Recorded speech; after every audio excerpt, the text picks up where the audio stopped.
Assalamualaikum warahmatullahi wabarakatuh. Perkenalkan, nama saya M. Nabil Noval Fitrizal dengan NIM A1J224061. Dan perkenalkan, nama saya Muhammad Usman Fadil dengan NIM A1J224044.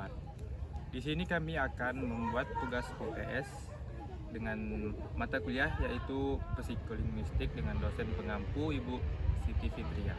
Kami akan menjelaskan pengertian dari encoding dan decoding serta proses-prosesnya. Pengertian encoding dan decoding dalam kajian psikolinguistik, encoding dan decoding merupakan dua proses utama yang menjadi dasar terjadinya komunikasi bahasa. Kedua istilah ini menggambarkan bagaimana pesan disusun, dikirim, diterima, dan dipahami oleh manusia dalam proses komunikasi. Tanpa adanya kedua proses tersebut, pesan yang disampaikan tidak akan sampai atau bahkan tidak disalahartikan oleh penerima. Secara umum, encoding dapat diartikan sebagai proses penyusun pesan oleh pengirim atau pembicara. Dalam tahap ini, seseorang mengubah ide, pikiran, atau perasaan menjadi bentuk simbolik yang dapat dikomunikasikan seperti kata, kalimat, atau bunyi bahasa. Proses ini tidak hanya melibatkan kemampuan linguistik, tetapi juga kemampuan kognitif, karena seseorang perlu menentukan makna yang ingin disampaikan dan bagaimana cara terbaik untuk mengekspresikannya. Jadi, encoding disebut sebagai proses penyusunan pesan oleh pengirim pesan yang dilakukan oleh encoder. Artinya, seseorang yang melakukan encoding berperan aktif dalam memilih dan mengatur lambang bahasa agar sesuai dengan makna yang ingin disampaikan. Sementara itu, decoding adalah proses kebalikan dari encoding, yakni di mana penerima pesan menerima, menafsirkan, dan memahami pesan yang dikirim oleh pengirim. Pada tahap ini, seseorang tidak hanya mendengarkan atau membaca simbol-simbol bahasa, tetapi juga menghubungkan dengan pengalaman, konteks, dan pengetahuan yang ia miliki agar dapat memahami maknanya. Jadi, decoding dijelaskan sebagai proses penerimaan, pemahaman, dan penafsiran sebagai pesan yang dilakukan oleh decoder. Dengan kata lain, proses decoding merupakan tahap di mana makna yang telah disusun oleh encoder dikonstruksi kembali oleh penerima agar sesuai dengan maksud awal komunikasi. Secara teoretis, konsep encoding dan decoding telah banyak dibahas oleh para ahli komunikasi dan linguistik.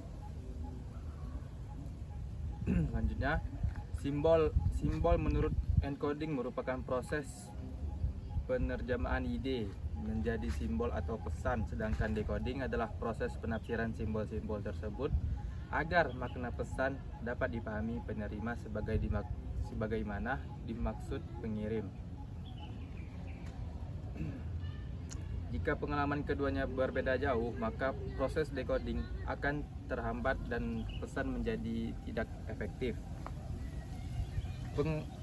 Pandangan serupa juga diungkapkan oleh David Berlow dalam model komunikasinya yang terkenal yaitu SMCR model, Source Message Channel Receiver. Menurut Berlow, encoding terjadi jika sumber source mengubah gagasan menjadi pesan yang dapat dikirimkan melalui saluran tertentu, sementara decoding terjadi saat penerima menafsirkan pesan tersebut menjadi makna. Dengan demikian, efektivitas komunikasi sangat bergantung pada kesamaan kemampuan linguistik, pengetahuan, dan pengalaman antara encoder dan decoder. Dari perspektif linguistik sosial, menambahkan bahwa kemampuan seseorang yang melakukan encoding dan decoding mencerminkan kompetensi komunikatif yang dimilikinya. Artinya, seseorang tidak hanya harus memahami struktur bahasa, tetapi juga harus mampu menyesuaikan pesan dengan konteks sosial dan budaya agar komunikasi berjalan efektif. Dalam hal ini, encoding dan decoding tidak sekedar proses teknis, melainkan bagian dari interaksi sosial yang kompleks. Dengan mengacu pada berbagai pendapat tersebut, dapat disimpulkan bahwa encoding dan decoding merupakan dua proses, yaitu proses yang saling melengkapi dalam komunikasi bahasa. Encoding berfokus pada bagaimana seseorang membentuk, menyampaikan pesan, sedangkan decoding berfokus pada bagaimana pesan tersebut diterima dan dimaknai. Keberhasilan komunikasi sangat bergantung pada keseimbangan antara keduanya, serta pada kesamaan persepsi dan latar pengalaman antara pengirim dan penerima. Oke, baik. Yang selanjutnya itu ada proses encoding. Proses encoding merupakan tahap awal dalam terjadinya komunikasi. Pada tahap ini, pengirim pesan atau encoder mengubah ide, perasaan, atau informasi yang ada di dalam pemikiran menjadi bentuk simbolik yang dapat dipengerti oleh orang lain. Simbol ini bisa berupa kata-kata, kalimat, intonasi, gestur, maupun ekspresi wajah yang semuanya berfungsi untuk menyampaikan makna tertentu pada penerima pesan. Proses encoding tidak hanya bersifat mekanis, tetapi juga melibatkan aspek kognitif, linguistik, dan psikologis, karena setiap pesan harus disusun demikian berupa agar sesuai dengan tujuan komunikasi. Level-level dari proses encoding ahli Geman dan Noam Chomsky Jerman mengungkapkan bahwa proses encoding berlangsung melalui 3 tahapan atau level, yaitu level linguistik, psikologis, dan akustik. Yang pertama itu level linguistik, di mana encoder memilih dan menyusun kata-kata sesuai dengan makna yang ingin disampaikan. Tahap ini melibatkan kemampuan seseorang dalam memahami sistem bahasa, termasuk pemilihan diksi, struktur kalimat, dan penyusunan makna agar pesan mudah dipahami oleh penerima. Setelah pesan disusun secara linguistik, proses melanjutkan ke level psikologis. Level psikologis di mana encoder mengekspresikan bahasa tersebut berdasarkan kondisi emosional, intensi, dan maksud komunikasinya. Aspek psikologis ini penting karena menentukan bagaimana pesan akan disampaikan, apakah dengan nada serius, ramah, atau persuasif. Yang selanjutnya level akustik, yaitu ketika pesan yang sudah terbentuk diekspresikan dalam bentuk bunyi. Pada tahapan ini, getaran suara yang dihasilkan menjadi suara untuk menyampaikan lambang-lambang bahasa kepada penerima pesan. Pendekatan Jerman ini menekankan bahwa proses encoding adalah kegiatan yang kompleks karena melibatkan koordinasi antara pemikiran, bahasa, dan tubuh. Artinya ketika seorang berbicara, ia tidak hanya menyusun kata tetapi juga mengaktifkan proses mental dan fisiologis untuk menghasilkan ujaran yang bermakna. Di sisi lain, Noam Chomsky 1965 dalam karyanya Aspects of the Theory of Syntax menguraikan proses encoding dalam rangka linguistik yang lebih terstruktur. Menurut Chomsky, proses encoding terdiri dari 3 level utama, yaitu semantik, sintaksis, dan fonologi. Yang selanjutnya itu level semantik, di mana encoder menentukan makna atau ide yang disampaikan. Tahap ini menjadi dasar karena makna merupakan inti dari tiap bentuk komunikasi. Setelah makna ditetapkan, encoder beralih ke level sintaksis. Level sintaksis yaitu proses penyusunan makna tersebut ke dalam struktur kalimat yang sesuai dengan kaidah bahasa. Struktur sintaksis membantu pesan menjadi lebih jelas dan logis sehingga mudah dipahami oleh penerima. Level fonologi di mana kalimat yang telah tersusun diubah menjadi bentuk bunyi atau ujaran yang dapat didengar. Pada tahapan ini aspek fonetik seperti intonasi, tekanan dan ritme turut berperan dalam memperkuat penyampaian makna. Oke, baik, yang selanjutnya itu proses decoding. Proses decoding merupakan tahapan lanjutan setelah pesan dikirim oleh pengirim. Dalam tahapan ini, penerima pesan atau decoder berperan atau menerima, menafsirkan dan memahami makna dari simbol-simbol yang telah dikirim oleh encoder. Encoding tidak sekadar mendengar bunyi atau membaca kata, melainkan juga mencakup kemampuan memahami makna di balik pesan yang disampaikan. Dengan kata lain, decoding adalah proses mengubah lambang bahasa kembali menjadi ide atau makna yang dapat dimengerti oleh penerima. Level-level proses decoding dan ahli Jermani dan Noam Chomsky Jerman mengumumkan bahwa proses decoding berjalan melalui 3 tahapan utama, yaitu level-level akustik, psikologis, dan linguistik. Yang pertama, level akustik. Decoder menerima getaran-getaran atau lambang-lambang bunyi yang dihasilkan oleh encoder. Tahap ini merupakan pintu masuk awal komunikasi verbal karena bunyi menjadi bentuk fisik dari pesan yang dikirimkan. Setelah bunyi diterima, proses melanjutkan ke level psikologis. Level psikologis di mana decoder melalui mengidentifikasi dan memperhatikan ekspresi, intonasi, serta konteks emosional yang terkandung dalam pesan. Tahap ini penting karena membantu penerima memahami maksud dan perasaan mengirim selanjutnya.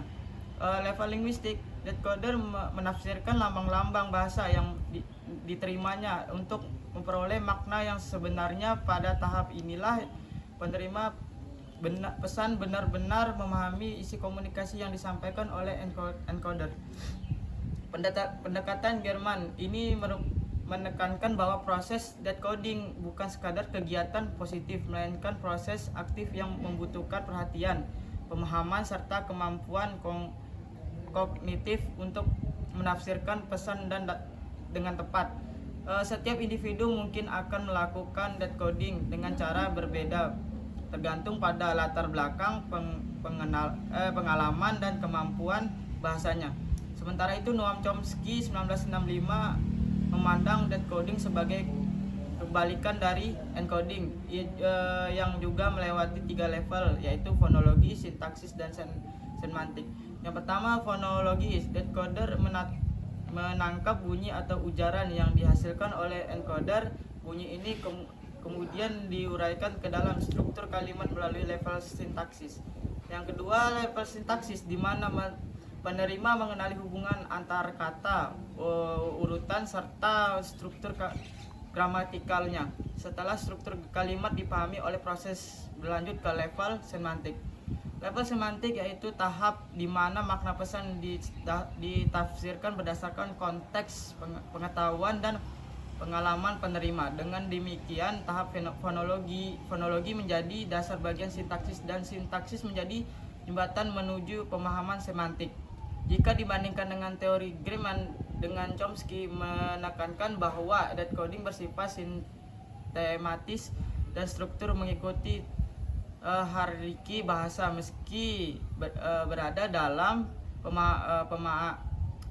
penamaan level, keduanya sepakat bahwa decoding dan proses mental yang kompleks yang tidak hanya bergantung pada pendengaran, tetapi juga pada kemampuan memahami simbol-simbol bahasa dan konteks komunikasi. Menurutmu yang dimaksud dengan encoding dalam kebijakan psikolinguistik apa gitu? Menurut saya, encoding adalah proses penyusunan pesan oleh pengirim atau pembicara dengan cara mengubah ide, pikiran, atau perasaan menjadi bentuk simbolik seperti kata, kalimat, atau bunyi bahasa agar dapat dikomunikasikan. Nah, mengapa proses encoding melibatkan kemampuan kognitif dan linguistik? Karena dalam encoding, seseorang harus menentukan makna yang ingin disampaikan. serta memilih dan mengatur lambang bahasa yang tepat agar pesan dapat dipahami penerima. Nah, yang dimaksud dengan decoding?